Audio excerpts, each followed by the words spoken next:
Muito bem, você que está me acompanhando aí, gatinha e gatão, estamos aqui em mais um vídeo dessa super revisão para o Enem. Pontual, direta, direcionada. Estou eu aqui, Márcio Léo, professor de Biologia há mais de 25 anos, trabalhando com alunos de alto desempenho, também num processo, uns trabalhos de coaching espetaculares com eles aí. Todos têm tido ótimos resultados e alavancado seus resultados na verdade. Eu estou te oferecendo gratuitamente essa revisão para você ter o melhor que eu posso te oferecer.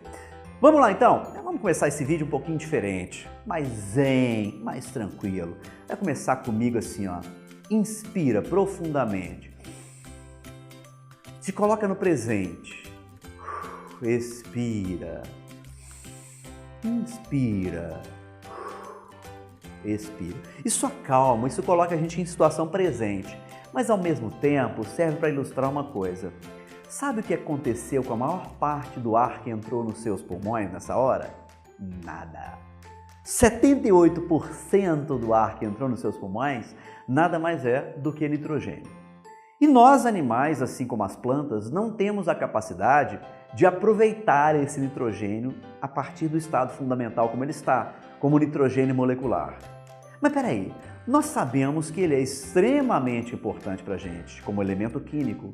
O nitrogênio entra na composição de aminoácidos, o nitrogênio entra na composição de ácidos nucleicos, que você sabe, o DNA, o RNA.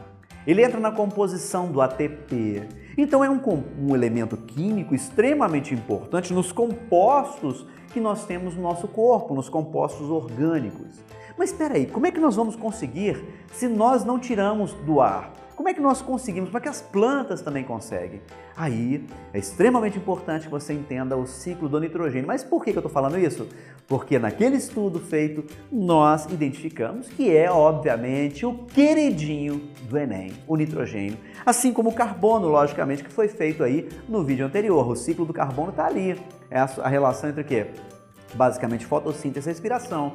Já o nitrogênio, ele envolve algumas etapas importantes, inclusive nominais, né? É importante que você saiba nomes dessas etapas. Aí o Enem, ele tem um viés forte para o nitrogênio, legal? E nós vamos já de cara associar o seguinte, você pensou em nitrogênio, vou chegar pertinho de você, pensou em nitrogênio, lembre-se de bactérias. Bactérias são essenciais nesse processo.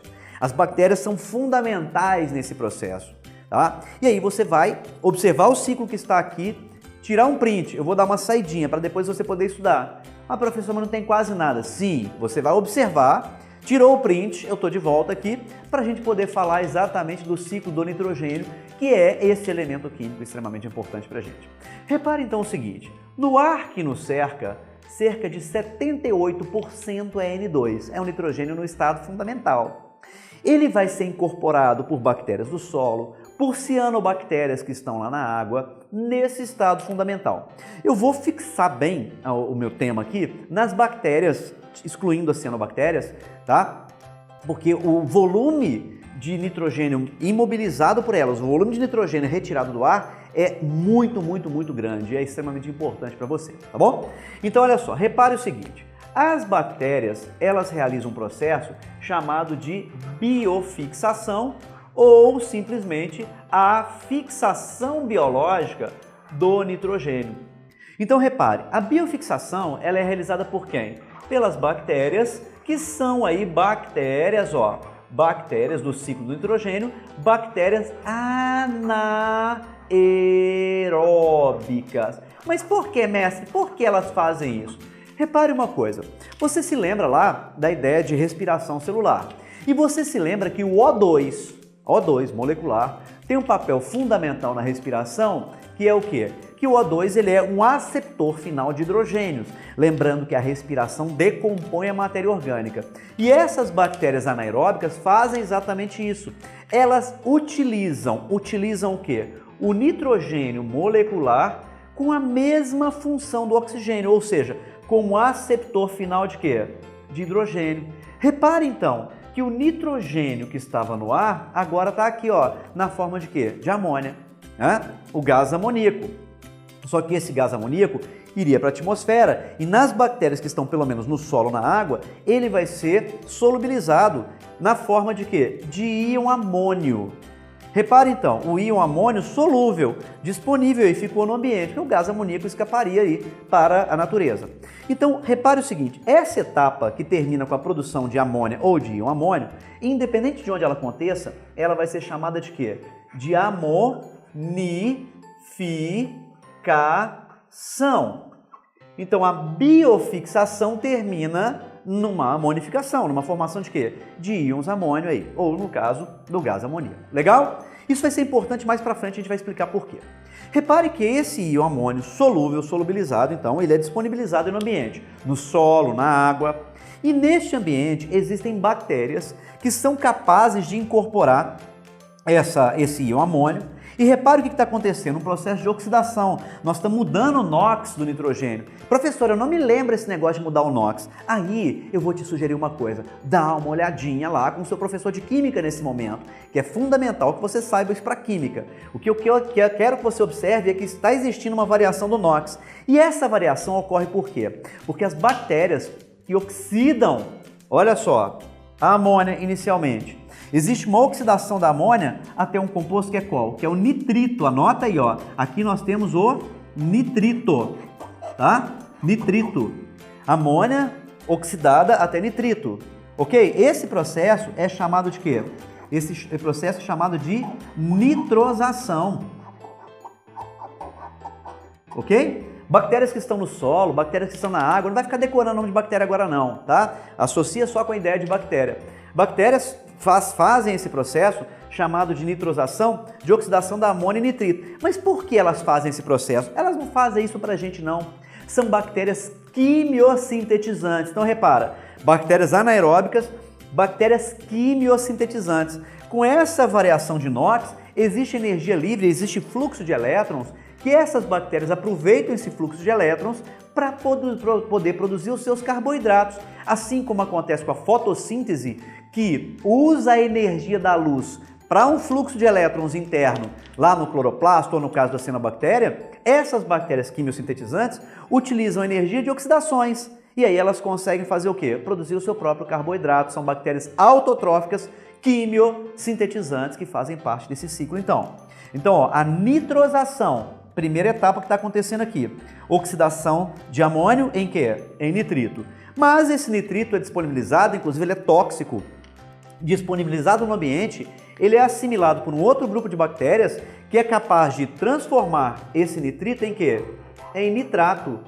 E aí eu pergunto para você, que é minha gata e meu gato, esperto como é. Você sabe o seguinte, você sabe que essa bactéria está fazendo uma coisa semelhante, olha só, mudando o NOx, está oxidando quem? Está oxidando o nitrito até o quê? Até nitrato. Esse processo é chamado de quê? Nitratação. Nitratação. Por que essas bactérias realizam a nitratação? Pelo mesmo motivo que as bactérias da nitrosação fizeram.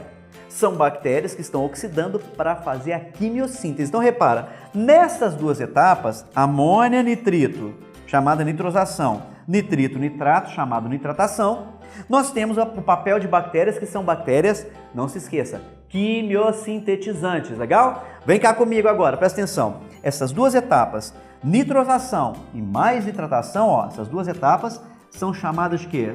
Nitrificação. Então, ó, primeira etapa, biofixação, formou amônia. Nitrificação, utilizou o quê? Teve as duas etapas, nitrosação e nitratação. Legal? Beleza. Nitratos estão aí no ambiente, algumas bactérias são capazes de incorporar o nitrato e essas bactérias, de novo, são bactérias, olha aqui, ó, bactérias extremamente, tudo bactéria, bacana, né? Bactérias o quê? Bactérias anaeróbicas. Essas bactérias anaeróbicas, nesse caso agora, usam o nitrato como aceptor de quê? Como aceptor de hidrogênio. Nesse caso, essas bactérias anaeróbicas liberam, olha só, o oxigênio, elemento químico que estava presente no nitrato, na forma de moléculas de quê? De água, já que o nitrato é o aceptor de quê? É o aceptor de hidrogênio, então vai liberar a molécula de água. E essas bactérias vão tirar o elemento nitrogênio e vão liberar na forma de nitrogênio molecular. É um processo que nós chamamos de quê? De nitrificação. Etapas importantes, então, do ciclo do nitrogênio. Biofixação, nitrificação, desculpa, tá aqui, ó, nitrificação, vou deixar aqui, ó, nitrificação e desnitrificação, legal? Subetapas que acontecem, a amonificação, tá aqui no cantinho para você, vou sair pro lado de cá que vai ficar melhor. A amonificação, que tá aqui, a nitrosação e, vou passar para cá agora, a nitratação, legal? Etapas importantes do ciclo do nitrogênio. Mas peraí, professor, onde é que nós entramos nessa parada? Os seres autótrofos, plantas, cianobactérias e algas, são capazes de incorporar ou o íon amônio ou o nitrato. O volume grande que vai para os autótrofos é o volume de nitrato. Olha lá, ó, incorpora. Os seres autótrofos já tinham produzido o seu carboidrato inicialmente, não é assim? E agora, esses seres autótrofos têm disponível para eles o quê? O nitrogênio, que eles podem aproveitar para formar os seus aminoácidos, seus compostos nitrogenados de um modo geral. Aminoácidos, bases nitrogenadas e a partir daí fazer o quê? Ácidos nucleicos, proteínas, toda uma gama de compostos nitrogenados. Repara então, as bactérias tiram do ambiente e disponibilizam isso. Nós nos beneficiamos do trabalho delas, elas não fazem isso para a gente não, elas fazem isso para elas. Mas peraí, nós somos autótrofos? Não. Como é que nós conseguimos isso aqui? Simplesmente comendo, através de uma cadeia trófica. Ó, nós já conseguimos, presta atenção, nós só conseguimos para o nosso corpo o nitrogênio que seja um nitrogênio orgânico, através das proteínas que a gente consome, dos ácidos nucleicos na nossa comida. Tudo isso a gente come, né? Então a gente só consegue através da cadeia trófica. Se a gente parar de comer material orgânico, proteína e ácido nucleico, ferrou! Nós não temos como sustentar o nosso corpo, porque não vamos ter o nitrogênio orgânico pra gente. Uma questãozinha bacana, um dia eu perguntei pro meu aluno assim, você faz musculação, era lá um cara fortão, todo torado, lá grandão, eu falei, cara, você tem muito nitrogênio retido no seu corpo, verdade ou mentira? Ele falou assim, mentira, eu falei, verdade. Quando você tem mais massa muscular, você consequentemente tem mais nitrogênio retido no corpo. Por quê? Porque a massa muscular é proteica. Legal? E essa massa proteica acrescenta nitrogênio ao seu corpo. Só que o nitrogênio no estado orgânico. Toma cuidado que quando a gente fala nitrogênio, elemento químico, eu tenho que ter clareza de onde ele está. Se ele está como nitrogênio molecular, se ele está como nitrogênio inorgânico, se ele está como nitrogênio orgânico aqui, não sei, né? No nosso corpo, no caso, basicamente ele está na forma de nitrogênio orgânico. Ah, mas peraí, professor, e a excreção? Certo. Quando a gente, por exemplo, acontece morte, decomposição, metabolismo energético, a gente tende a devolver o nitrogênio na forma de quê? De amônia, né? Ah, mas professor, eu aprendi que é ureia. Nós transformamos a amônia do nosso corpo em o quê? Em ureia e eliminamos a ureia. No ambiente ela é recambiada para amônia e acaba voltando como íon amônia aqui. A amonificação acontece então a partir da morte e da nossa decomposição. Legal? Lembre-se daquelas bactérias que estão em raízes de plantas, que fixam nitrogênio, deixando muito nitrogênio disponível para quem? Para as plantas que elas estão associadas. E aquelas plantas produzem compostos ricos em nitrogênio, produzem muitas proteínas. São as famosas leguminosas com as bactérias do gênero Rhizobium na sua raiz. Lembre-se do feijão, soja, ervilha, lentilha, são leguminosas, ou o próprio amendoim, né? Tá na moda aí comer pasta de amendoim, que é uma leguminosa também, rica em quê? Rica em bactérias na raiz, e essas bactérias disponibilizam muito nitrogênio para essas plantas e, consequentemente, elas podem produzir lá suas sementes com um endosperma rico em proteína. Olha só, nitrogênio que ela consegue pela raiz, porque tem bactérias fixadoras, elas transformam em nitrogênio orgânico e proteínas aí no corpo delas, legal? Nas sementes e no corpo todo. Bacana? Olha aí, uma revisão curta e rápida e essencial. Vou te falar a verdade, essencial. Se esse vídeo então fez sentido, já falei, clica, compartilha, deixa seu like, ativa a notificação, informa quem você conhece, ajuda a divulgar esse momento importante para você. Se você gosta, muitos alunos falam assim, é o competidor. Não, cara, quem não tem medo vai para frente, né? E ter coragem, na verdade, não é ter falta de medo. Ter coragem é ousar apesar de ter medo. Vai para frente, ouse reforçar o seu concorrente e você vai ser melhor que ele. Legal? Forte abraço, até o nosso próximo vídeo. Valeu!